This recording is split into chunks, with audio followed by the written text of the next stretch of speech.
teman-teman, untuk sekarang kita adalah kelompok 10 yang para empat orang ini dengan tema yaitu Global Expansion Playbook, strategi penetrasi pasar internasional untuk brand lokal. Nah, brand lokal yang kami pilih yaitu yang pertama Baby Nocturnal. Untuk saya sendiri yaitu Muhammad Jaya Putra Ramadan dengan NIM 2023 008 088 dan teman saya dan dengan saya Nova Vanessa dengan NIM 2023 08023. Lanjut, saya Nova Alwasutoni dengan NIM 2023 008 009. Lanjut, saya Kevin Radinata dengan NIM 2023 008 092. Nah, untuk sekarang yaitu profil dari brand ini sendiri. Profil singkatnya, untuk Baby Nocturnal merupakan salah satu brand streetwear asal Indonesia yang digarap oleh Natal Moss, yaitu influencer TikTok yang sekarang sudah menjadi kiblatnya fashion di Indonesia. Brand ini dikenal dengan identitas visual yang edgy, modern, dan berani, sehingga berhasil menarik perhatian pecinta fashion streetwear di kalangan anak muda. Kehadiran brand ini memperlihatkan bagaimana brand lokal mampu menghadirkan desain yang memiliki karakter kuat dan relevan dengan tren sekarang.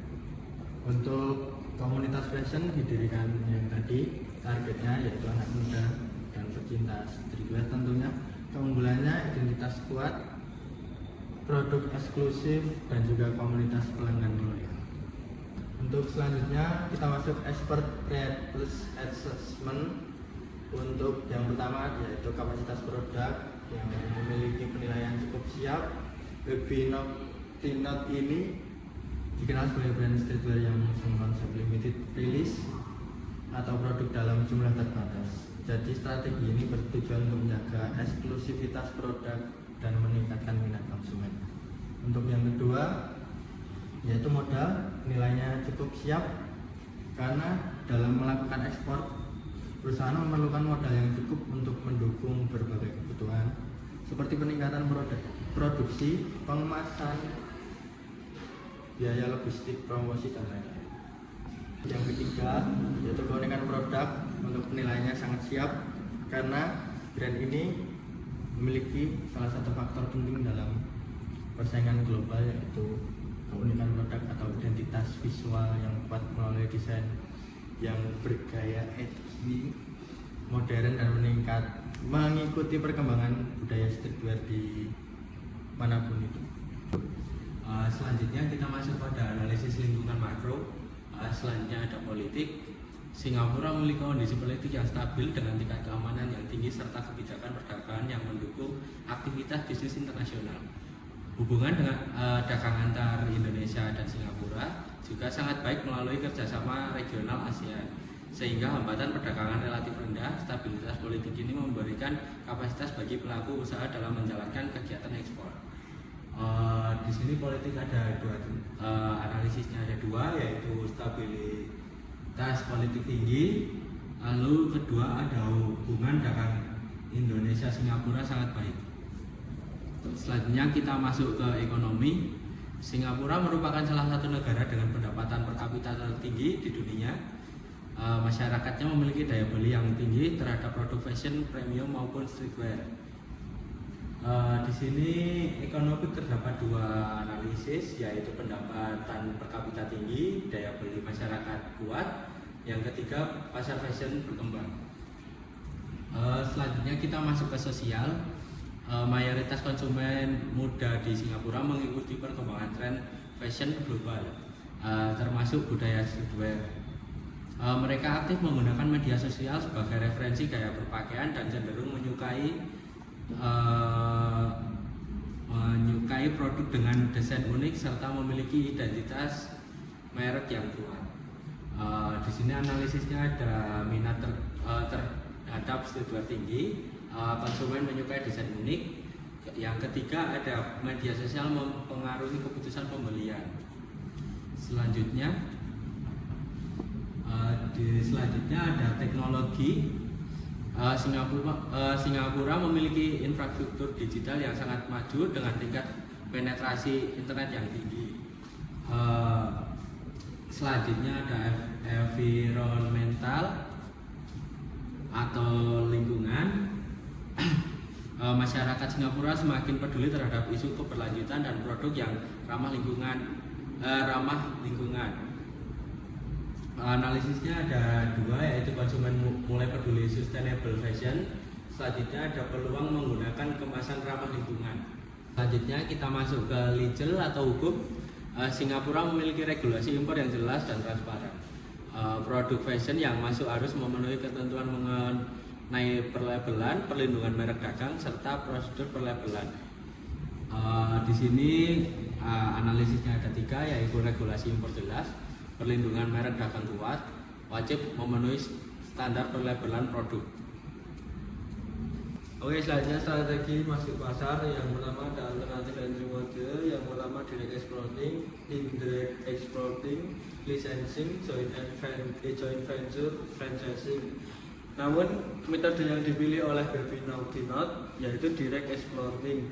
Kelebihannya yaitu kontrol penuh terhadap produk, harga branding, dan hubungan dengan pelanggan luar negeri, margin keuntungan lebih besar. Di sini ada 5 alasannya. Yang pertama itu dapat kontrol penuh terhadap branding, margin keuntungan lebih besar, hubungan langsung dengan pelanggan, memanfaatkan pemasaran digital, resiko investasi lebih rendah. Oke, selanjutnya analisis kompetitor yang ada di Singapura, yaitu untuk produk lokalnya sendiri yaitu yang Free atau YHF, Sabotage, DPMLT atau Diplomasi. Namun untuk globalnya ada Uniqlo, Yara, dan H&M. Keunggulan Baby Naughty Not yaitu desain lebih edgy, limited release, harga lebih kompetitif. Untuk strategi bersaingnya menawarkan produk eksklusif, identitas merek lebih kuat, tidak diproduksi secara massal. Oke, selanjutnya analisis dari Baby Naughty Not. Di sini ada kekuatan yaitu identitas visual kuat, produk eksklusif, komunitas pelanggan loyal, dan harga kompetitif. Selanjutnya di sini ada awareness atau kelemahan. Brand awareness di Singapura masih rendah, belum memiliki distributor lokal, pengalaman ekspor terbatas. Selanjutnya ada opportunity atau peluang. Tren streetwear meningkat, digital marketing berkembang, hubungan dagang ASEAN mendukung ekspor. Terus selanjutnya ada ancaman, yaitu persaingan dengan brand lokal Singapura, dominasi brand global, perubahan tren fashion yang cepat. Oke, baik, sekarang kita masuk ke price atau harga. Di Indonesia sendiri itu Baby Naughty Not ini di kisaran harga sekian, ini 450.000. Nah, untuk ekspansi ke pasar yang tertuju di Singapura itu memerlukan biaya ekspor, logistik, biaya masuk, promosi. Nah, itu totalnya itu sekitar 754.000. Nah, jika didolarkan ke Singapura itu kisaran $60 Singapura. Lalu strateginya itu si Baby Naughty Not itu seperti yang sudah tertera, premium pricing. Jadi mereka nge-branding produknya itu dengan harga yang premium dan brandingan yang premium lah, seperti itu. Lalu ada promo launching, gratis ongkir minimum. Gratis ongkir minimum pembelian. Nah, selanjutnya produk.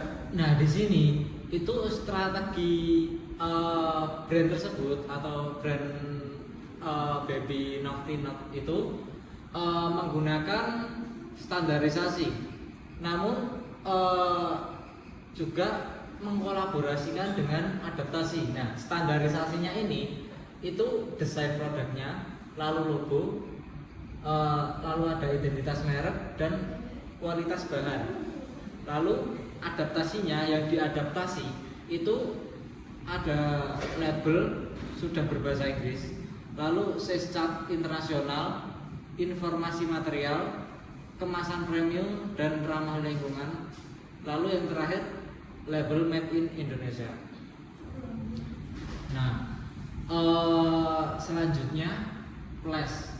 Nah, di sini brand tersebut itu menggunakan online dan offline. Nah, online-nya itu sendiri itu website resmi, marketplace internasional atau e-commerce di Singapura. Nah, sepertinya si Shopee itu juga masuk ke platform e-commerce Singapura. Nah, di offline-nya itu sendiri dia menggunakan retail streetwear, concept store, pop-up store, lalu ada event fashion. Selanjutnya promotion. Jadi strategi mereka itu yang pertama menggunakan bahasa Inggris, ya itu pasti. Lalu yang kedua memanfaatkan Instagram dan TikTok. Mereka itu memaksimalkan di Instagram dan TikTok karena Instagram itu kan universal dan TikTok itu juga gampang sekali FYP kan. Lalu selanjutnya yang ketiga kolaborasi dengan influencer Singapura. Yang keempat menggunakan model multi-etnis. Yang kelima menghormati keberagaman budaya. Lalu tagline mereka Design in Indonesia, tiga. Oke, selanjutnya promotion. Nah, strategi promosi mereka itu yang pertama menggunakan bahasa Inggris.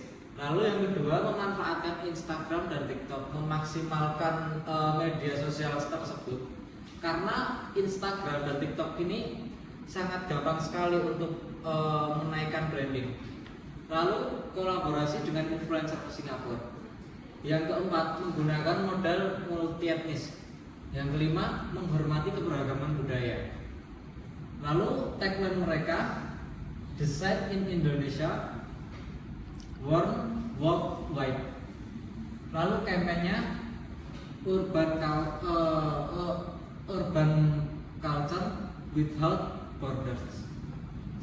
Selanjutnya yaitu kesimpulan untuk dari materi kita tadi. Untuk yang pertama, Baby Naughty Not memiliki kesiapan yang cukup untuk memasuki pasar Singapura. Yang kedua, Singapura dipilih karena memiliki daya beli yang tinggi, tren streetwear yang berkembang, dan infrastruktur digital yang maju. Untuk yang ketiga, strategi direct exporting merupakan metode masuk yang paling sesuai dengan brand kita dan juga negara tertuju. Untuk yang terakhir yaitu penerapan adaptasi pada bauran pemasaran atau 4P diharapkan dapat meningkatkan daya saing dan keberhasilan ekspansi Baby Naughty Not di pasar internasional. Itu tadi presentasi dari kelompok 10. Banyak kurangnya mohon maaf dan terima kasih.